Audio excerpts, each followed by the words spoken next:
Le 15 juin 2021, à 8h38, une matinée paisible à Cedar Rapids, dans l'Ohio, bascule soudainement dans l'horreur. Un appel au 911 brise le calme. Au bout du fil, une voix paniquée, celle d'Alexander Jackson, un homme de 20 ans. D'une voix tremblante, il raconte qu'un intrus s'est introduit dans sa maison et a ouvert le feu en lui tirant dessus et en tirant sur son père.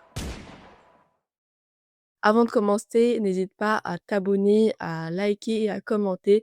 Ça serait vraiment un véritable soutien pour ma chaîne. Sanitary emergency. I've been shot. My other family member's been shot. I need help immediately. Okay, sir, stay on the line. Okay, what's going on? Someone broke in. Okay. I've been shot. You've been shot? My dad's been shot. Hold on just a second. Are they still there? No, they left. Did they come inside the house? Yeah, Where were you shot at? downstairs. No, on your body. Foot. In your Left foot? foot. Do you know who broke in? No, Did you get a look at them? no. Could you tell if it was a man or a woman? Man. I think I spooked him off. Do you know how they got in the house? The back door, I think. It's open, so. You're doing great, Alex. You're doing good. Is anybody else home with you? My sister. Your sister? Where's she at? Her bedroom. What's your sister's name? Where? I just want to make sure that we know who's supposed to be in that house, okay? This person that you saw in your house, did they leave out the back door? Yeah. How long ago was this? I don't know. You don't know? 10 minutes ago? Maybe? Do you remember what color shirt or what color hair this guy had? Anything about him? Black? You think it was a black male or a black shirt? Both? Just you and your sister in the house, right? Yeah. No parents or grandparents, animals? My mom's here too. Okay, so you, your sister, and your mom? Yeah. My Okay. dad's here. Do you know if mom and sister are safe? Did the guy go upstairs? Well, I don't see them. Alex, do you have any weapons downstairs? Any guns, knives, anything like that? No, but there's a No. gun on the floor. There is. That's not yours? It's ours, but we got shot by it. So he took your gun and shot you? Yes. I've got officers in the back and the front. They're just trying to get mom and sister to come to the door if they're there, okay? That's why they're ringing your doorbell. Could sister and mom be gone, do you think? Hopefully. Do you think you know who did this to you? No. Les forces de l'ordre se précipitent sur les lieux, mais une difficulté surgit, impossible d'entrer. Les portes sont toutes verrouillées. This sounds. If there's people in the house, there's no reason they can't come out. This is sounding. All right. Well, I'm gonna go around to the back. I'm gonna see if I can get eyes. This is sounding. I'm just gonna knock. I don't see any open doors. We're wondering if it's not a swatting call. L'attente s'étire, pesante, jusqu'à qu'ils trouvent enfin une issue, la porte arrière, dont parlait Jackson, est ouverte. En franchissant le seuil, ils sont frappés par une vision cauchemardesque. It's in the house. You down here by Okay, yourself? there's a subject down. Can you put your hands out to the side where I can see them? I have my hand on my foot. 115 multiple victims. One has a gunshot wound. The other is wounded in the leg. Who's this down here? Hey, who are you? Dad. Is that your dad? What happened? He came down. There was a man. Who shot your? Who else is here? My sister. She's in the back?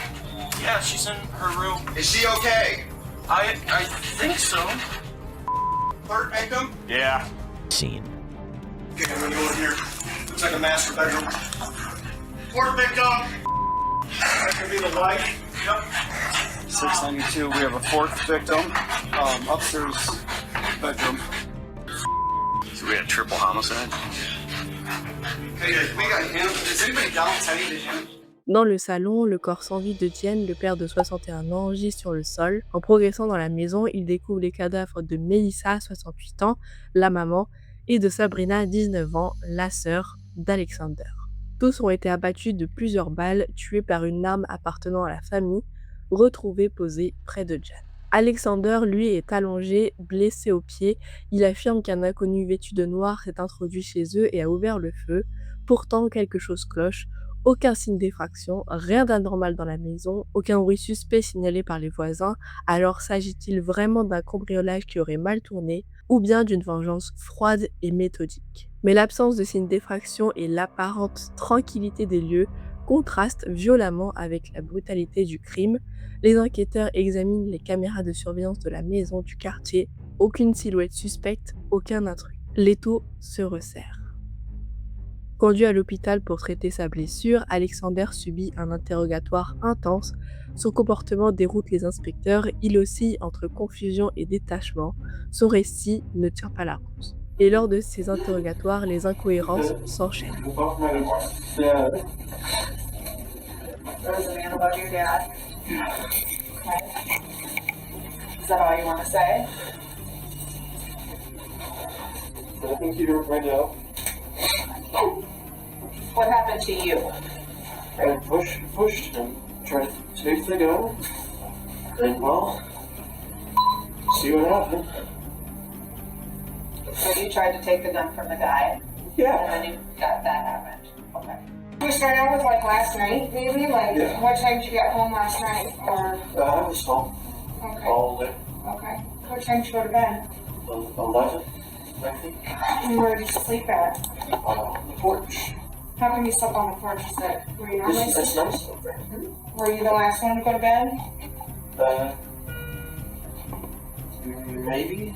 I think my mom was still going around. Who lives with you at the house? My mom, dad, sister, and dog. What time did you wake up this morning? I woke up and heard gunshots. Son téléphone prouve qu'il est actif sur les réseaux sociaux à 6h du matin alors qu'il prétendait dormir et avoir été réveillé par les bruits de balles vers 8h du matin. I went inside.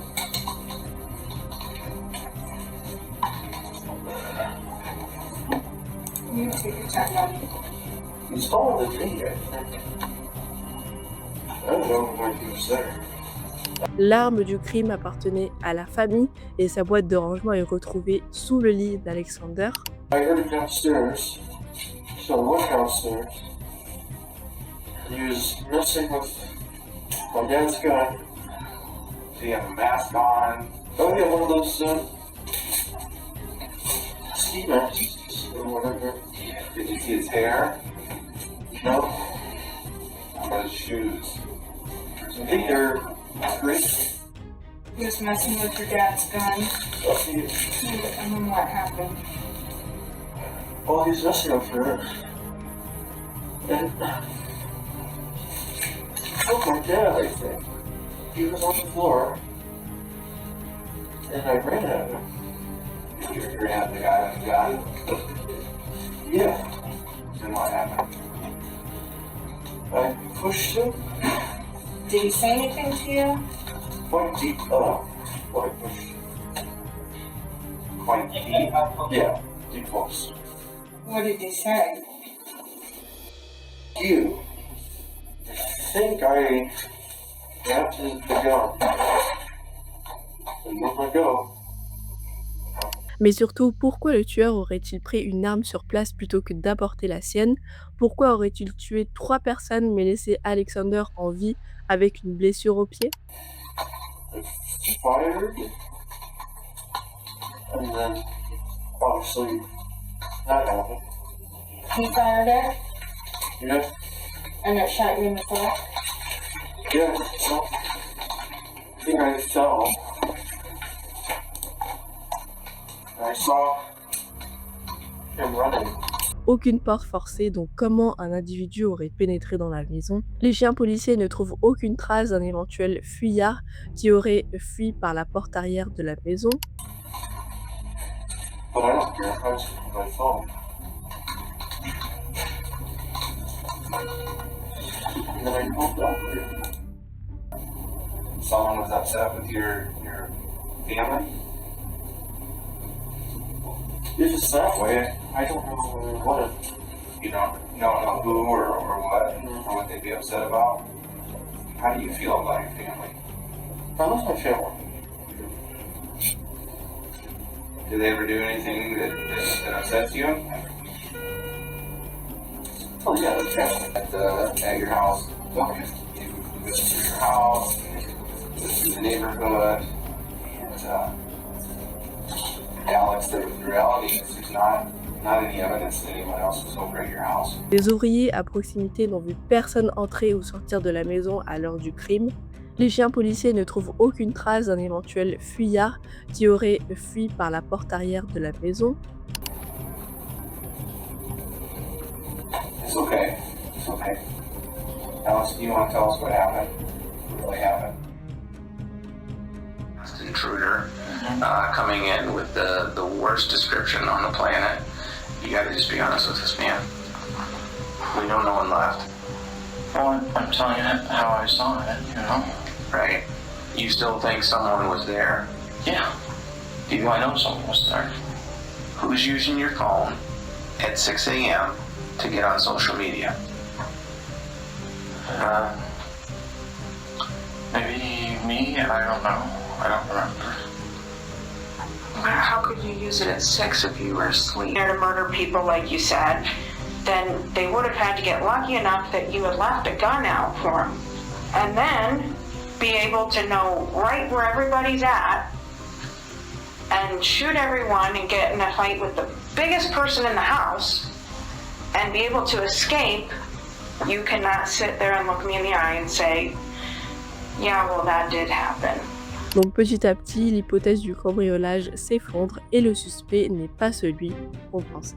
Après de longues heures d'interrogatoire, les policiers n'ont plus aucun doute, Alexander a tué sa famille.